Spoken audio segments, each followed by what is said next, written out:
Hi കൂട്ടുകാരെ, സെലിൻ ബ്ലോസിലേക്ക് സ്വാഗതം. ഇന്ന് പാവയ്ക്ക വെച്ചൊരു റെസിപ്പി നോക്കാം. അതിനായിട്ട് ഞാൻ 2 പാവയ്ക്ക എടുത്തിട്ടുണ്ട്. അതുപോലെ വട്ടത്തിന് അരിഞ്ഞെടുത്തിട്ടുണ്ട്. ഇനി ഇതിലേക്ക് ശകലം ഉപ്പിട്ട് കൊടുക്കാം.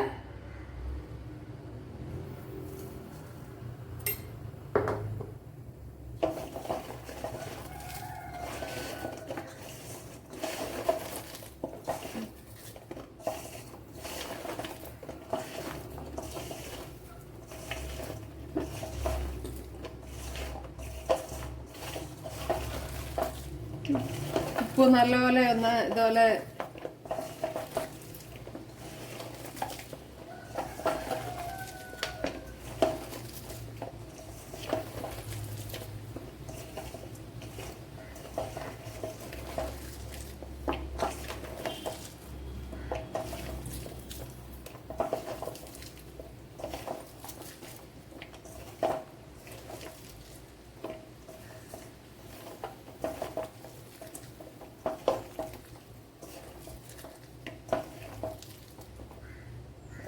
ഇതിന്റെ കയ്പൊന്ന് പിഴിഞ്ഞ് കളയണം.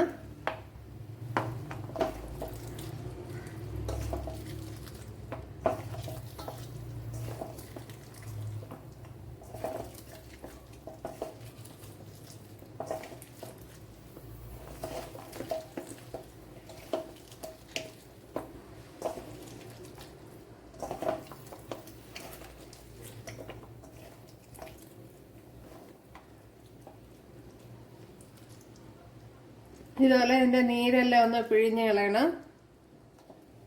കണ്ടല്ലേ,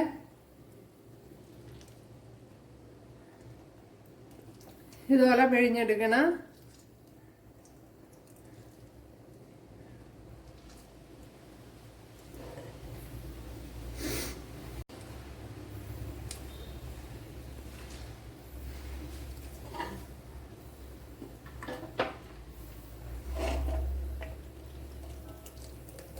അപ്പോഴെല്ലാം ഇതുപോലെ പിഴിഞ്ഞു കൊടുക്കണം. ഞാൻ ഇപ്പോൾ ഒരു 2 ടേബിൾ സ്പൂൺ വെള്ളം ഒഴിച്ചു കൊടുത്ത് ഒന്ന് പിഴിഞ്ഞെടുക്കുക എളുപ്പത്തിന് വേണ്ടി.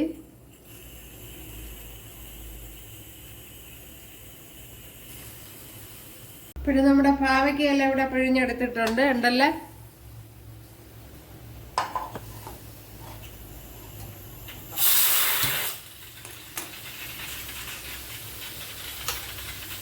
ഇനി ഇവിടെ ഒരു പാത്രം വെച്ച് കൊടുത്തിട്ടുണ്ട്. ഇവിടെ വെളിച്ചെണ്ണ ഒഴിച്ചു കൊടുത്തിട്ടുണ്ട്. അതിലേക്ക് ഇനി ഈ പാവയ്ക്ക ഇട്ട് കൊടുക്കാൻ.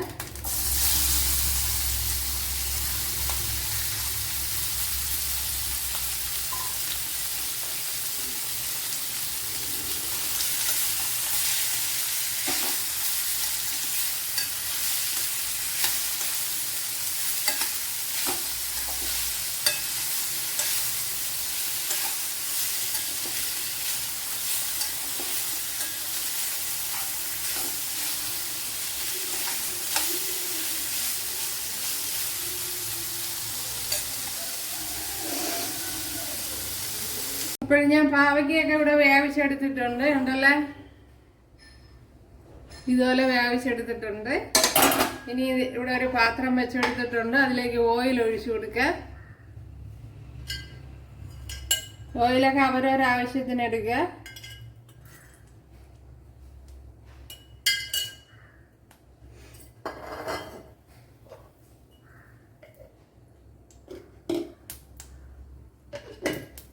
ഇനി ഇതിലേക്ക്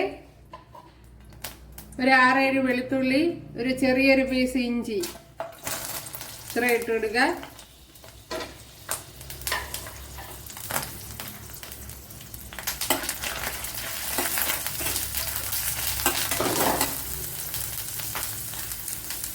അതുപോലെ കരിവേപ്പില ഇട്ട് കൊടുക്കുക, കറി ലീവ്സ് ഇട്ട് കൊടുക്കുക.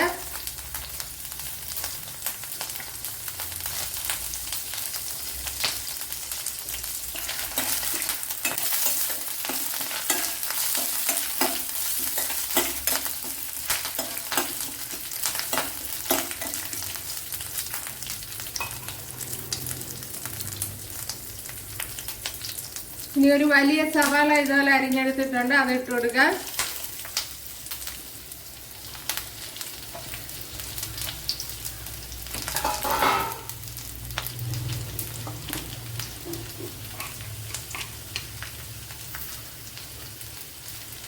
ഒരു 1/4 ടീസ്പൂൺ ജീരകം ഇട്ട് കൊടുക്കുക.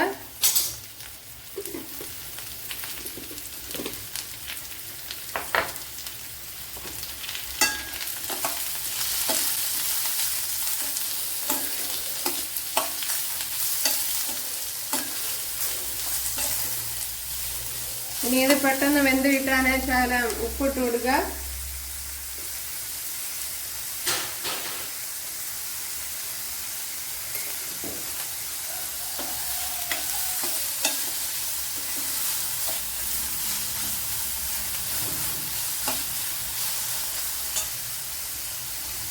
ഇനി ഇതിലേക്ക് ഒരു ബജിമുളക് ഇട്ട് കൊടുക്കാം. ബജിമുളക് അല്ലെങ്കിൽ ഏത് മുളകായാലും മതി. ഇപ്പം ബജിമുളക് ഇല്ലെങ്കിൽ അല്ലാത്ത മുളക് ഇട്ട് കൊടുത്താൽ മതി. സാധാരണ പച്ചമുളക് ഇട്ട് കൊടുത്താലും കുഴപ്പമില്ല.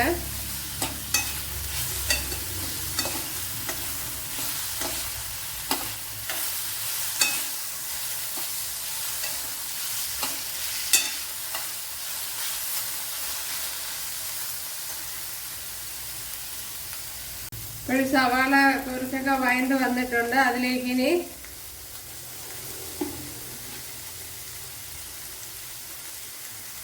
ഒന്നര ടേബിൾ സ്പൂൺ മല്ലിപ്പൊടി ഇട്ട് കൊടുത്തിട്ടുണ്ട്. ഞാനിപ്പോൾ ടീസ്പൂണിനാണ് അങ്ങനെ ഇട്ടെ. ഒരു ടേബിൾ സ്പൂണിനാണെങ്കിൽ 1.5 ടേബിൾ സ്പൂൺ മതി. അതുപോലെ 1 ടേബിൾ സ്പൂൺ മുളക് പൊടി ഇട്ട് കൊടുത്തിട്ടുണ്ട്. 1/2 ടീസ്പൂൺ മഞ്ഞൾപ്പൊടി,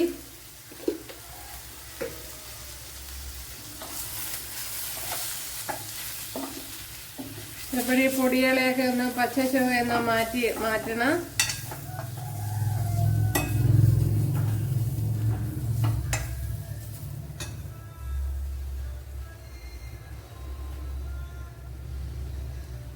അതിലേക്ക് ഇനി ഒരു വലിയൊരു തക്കാളി ഇതുപോലെ അരച്ച് വെച്ചിട്ടുണ്ട്, അത് ഒഴിച്ചു കൊടുക്കുക.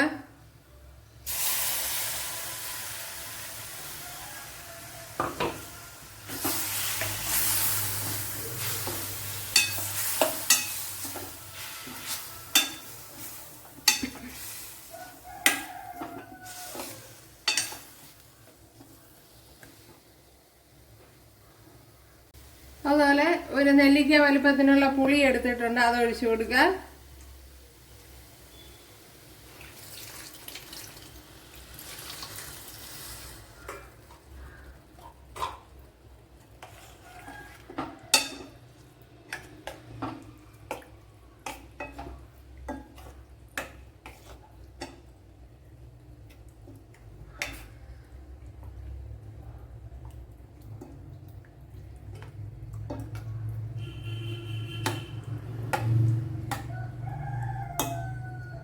ഇനി ഇതൊക്കെ ഒന്ന് തിളക്കണം. അതിനുവേണ്ടി ഒരു ശകലം വെള്ളം കൂടെ ഒഴിച്ചു കൊടുക്കുക.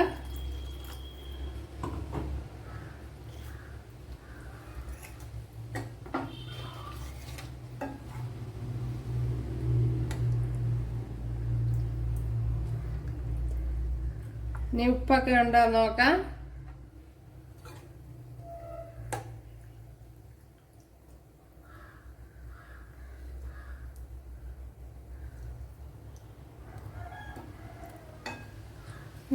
ഉപ്പൊക്കെ ഉണ്ട്. ഇനി ഒന്ന് അടച്ചു വെക്കണം.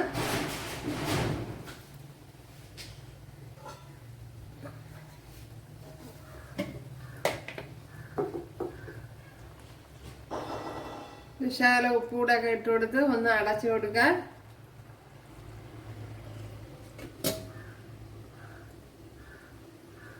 ഇതൊക്കെ തിളച്ച് വന്നിട്ടുണ്ട്. ഇതിലേക്ക് ഇനി പാവയ്ക്ക ഇട്ട് കൊടുക്കാം.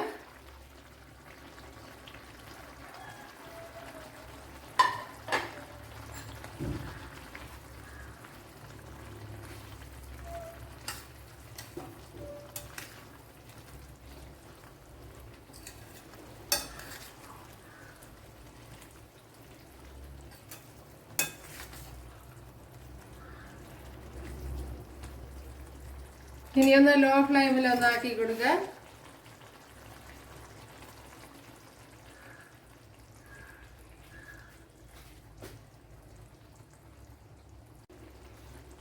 ഇനി ഒന്ന് അടച്ചു കൊടുക്കാം. അപ്പോഴും നമ്മുടെ പാവയ്ക്ക കറി ഇവിടെ റെഡി ആയിട്ടുണ്ട്. Super taste. ഇത് തന്നെ മതിയാവും. ഇവിടെ കടുക് പൊട്ടി തുടങ്ങിയിട്ടുണ്ട്. ഇതിലേക്ക് ഒരു 1/4 ടീസ്പൂൺ ഉലുവ ഇട്ട് കൊടുക്കുക. ഉലുവാപ്പൊടി എന്തിനാണെങ്കിലും ഇട്ട് കൊടുക്കുക. ഇനി ഇതിലേക്ക് 2-3 കൊച്ചുള്ളി അരിഞ്ഞത് ഇട്ട് കൊടുക്കുക.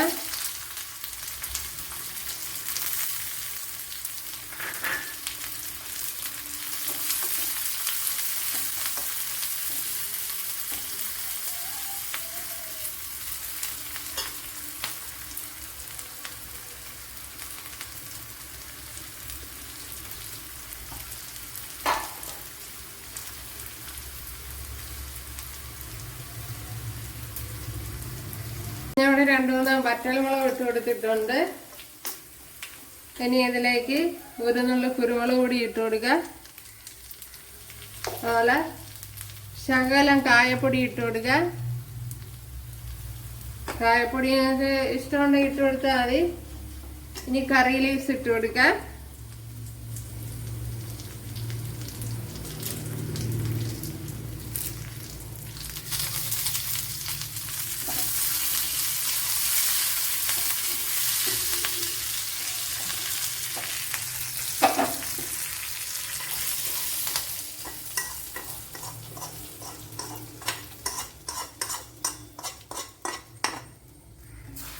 ഒരു പാവയ്ക്ക ഒരു പ്രാവശ്യം ഇതുപോലെ ചെയ്ത് നോക്കാം.